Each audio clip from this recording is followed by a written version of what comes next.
बिस्मिल्लाहिर्रहमानिर्रहीम। अस्सलाम वालेकुम दोस्तों, इंडियन टेस्ट मास्टर की जानिब से आप सबको अपने चैनल में खुशामदीद कहता हूँ।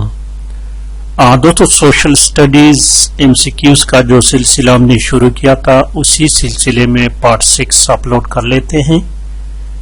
इससे पहले जितने भी पार्ट्स हो चुके हैं उनके लिंक्स इस वीडियो के डिस्क्रिप्शन में हैं, आप उनको भी विजिट करके वॉच कर सकते हैं। तो शुरू करते हैं आज का पार्ट। आज के पार्ट में पाकिस्तान स्टडीज के MCQs अपलोड कर लेते हैं, ये भी एक पेपर में आए हुए हैं। तो क्वेश्चन नंबर 21 से देखें। Question number 21, the city of is famous for the craft of paintings on earthenware. मिट्टी के बर्तन पाकिस्तान के किस शहर में बनते हैं? क्वेश्चन यही है।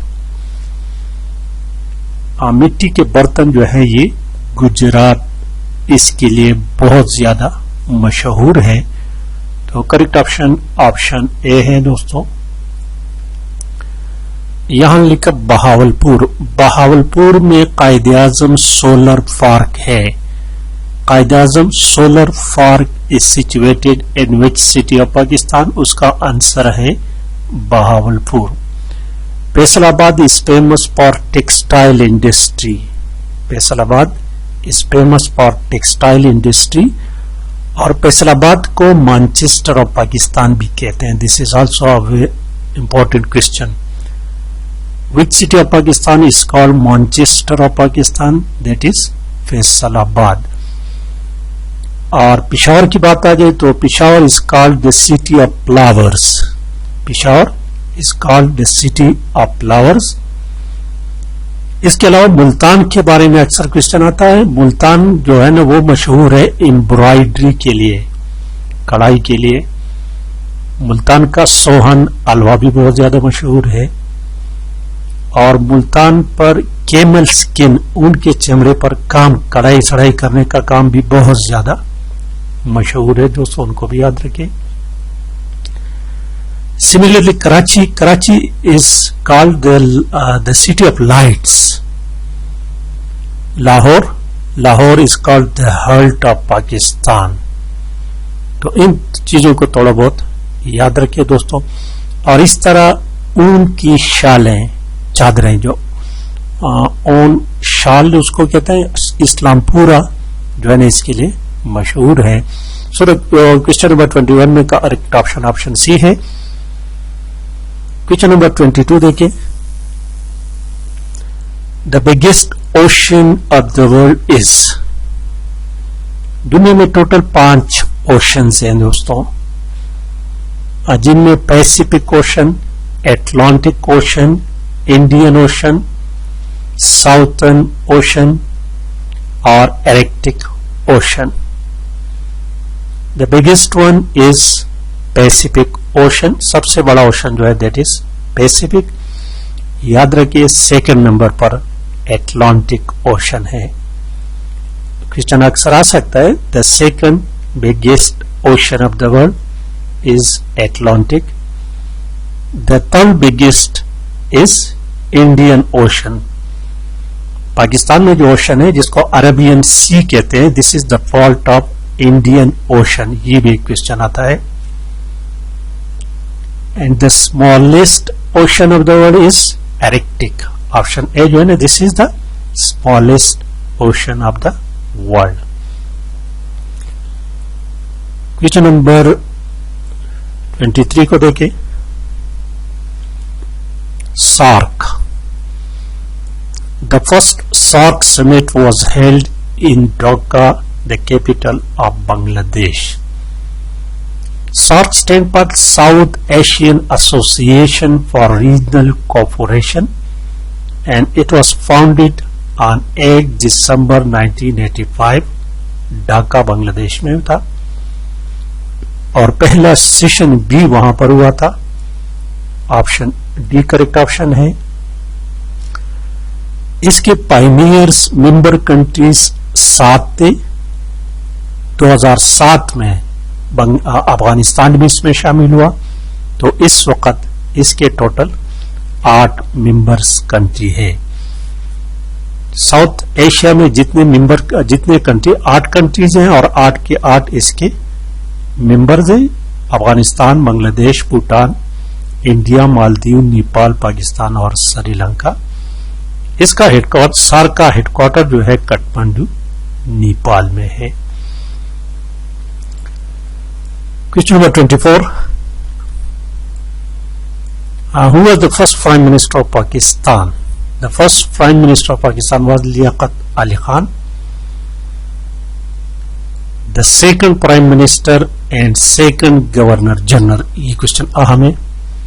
The second Prime Minister and the second Governor General of Pakistan was Khaja Nazimuddin. The last Governor General of Pakistan was Iskandar Mirza. The first President of Pakistan was Iskandar Mirza. देखिए, last and first, last governor general and first president Iskandar Mirza. Iskandar Mirza कहां पर दफन है?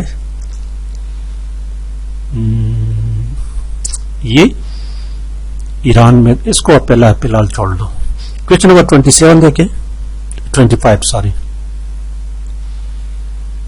What percentage of Pakistan total electricity generation is accomplished by thermal power?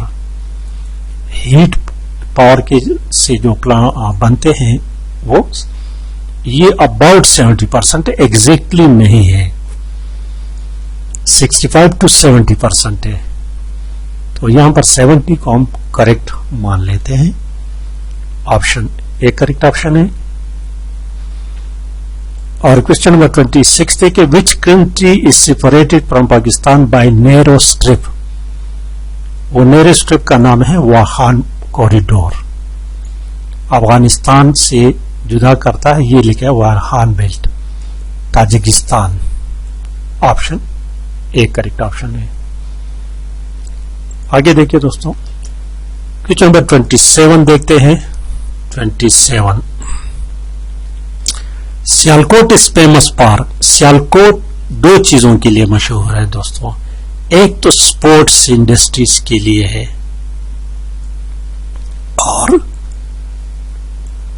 और दूसरा हालाती जराही। हालाती जराही ये मेडिकल इक्विपमेंट्स जो है जिसमें ऑपरेशंस वगैरह होते हैं उसके लिए भी सियालकोट बहुत ज्यादा मशहूर है। वो चीजें सियालकोट में बनती है। क्वेश्चन नंबर 28 देखें, Pakistan cities is very famous for making beautiful and attractive work on camel skin. ये देखिए, ये अभी आपको मैंने बताया, कैमल स्किन पर कहां पर काम होता है? मुल्तान में। ऑप्शन सी इसमें करेक्ट ऑप्शन है। और क्वेश्चन नंबर 29 देखिए, 29 number, which percentage of Pakistan demand for crude oil is met by local production? Local production से सिर्फ 10% डिमांड पूरा होता है। ऑप्शन बी करेक्ट ऑप्शन है। और क्वेश्चन नंबर 30 को देखिए, 30 नंबर क्वेश्चन इंतहाई अहम क्वेश्चन है। According to which article of the constitution president can dissolve the national assembly? ये अब नहीं कर सकता, ये 2010 तक की बात है। 58(2)(b), 58(2)(b) ये आईन पाकिस्तान 1973 में 8वीं तरमीम थी, 8वां। और ये ज़िया-उल-हक के दौर में 1985 में ये तरमीम की गई थी। और इस तरमीम के रूह से सदर को ये इख्तियार मिल गया था कि वो कौमी असेंबली को डिसॉल्व कर सकता है। उस वक्त जुनेजो वजीर आजम थे, लिहाजा ज़िया-उल-हक ने इसी तलवार को इस्तेमाल करते हुए 1988 में ज़िया-उल-हक की हुकूमत को खत्म कर दिया। फिर ज़िया-उल-हक एक जहाज के हादसे में वफात पा गए। 1988 में इलेक्शन हो गए, बेनजीर भुट्टो हुक्मरान बन गई और रफीक तारड़ जो थे वो गुलाम ईसा खान, फिर रफीक तारड़ फिर गुलाम ईसा खान प्रेसिडेंट बन गए थे और गुलाम ईसा खान ने 1990 में बेनजीर हुकूमत को इसी तरमीम, इसी आर्टिकल के जरिए खत्म किया था। 1990 में फिर इलेक्शन हो गए, नवाज शरीफ बरसर इक़्तिदार आए। 1993 में गुलाम ईसा खान ने नवाज शरीफ की हुकूमत को भी इस आर्टिकल के जरिए खत्म कर दिया। नवाज शरीफ अदालत चले गए, अदालत ने नवाज शरीफ की हुकूमत को बहाल कर दिया, लेकिन सियासी आदमी इस्तेहकाम की वजह से नवाज शरीफ और सदर गुलाम ईसा खान दोनों को इस्तीफा देना पड़ा। 93 में फिर इलेक्शन हो गई, बेनजीर भुट्टो हुकूमत आ गई। 1996 में फारूक अहमद खान लगारी ने इस आर्टिकल को इस्तेमाल करते हुए बेनजीर की हुकूमत को खत्म कर दिया। 96 में फिर इलेक्शन हो गए, नवाज शरीफ बरसर इक़्तिदार आ गए और 1999 में मुशर्रफ से कशमकश की वजह से नवाज शरीफ की हुकूमत भी खत्म हो गई। 2010 में पीपल पार्टी की हुकूमत थी, जरदारी प्रेसिडेंट थे और इस शिक को खत्म कर दिया गया 18वीं तरमीम के जरिए। 2010 में केपीके का नाम भी तब्दील हुआ था, सुबह सरहद से केपीके, इसी 18वीं तरमीम के जरिए। तो ये चीजें याद रखें दोस्तों। क्वेश्चन नंबर 31 देखें। अजरक ये सिंध का सकाफत है, ऑप्शन डी है। और question number 32, which city of Pakistan है solar power station Okara, option D. और कायद-ए-आज़म सोलर पार्क मैंने आपको बताया वो बहावलपुर में है। तो आई थिंक वीडियो लंबी हो रही है दोस्तों, आज के लिए इतना काफी है। जिन दोस्तों को वीडियो पसंद आई, समझ गए तो प्लीज चैनल को भी सब्सक्राइब करें, वीडियो को लाइक और शेयर लाजमी करें। Thank you for watching.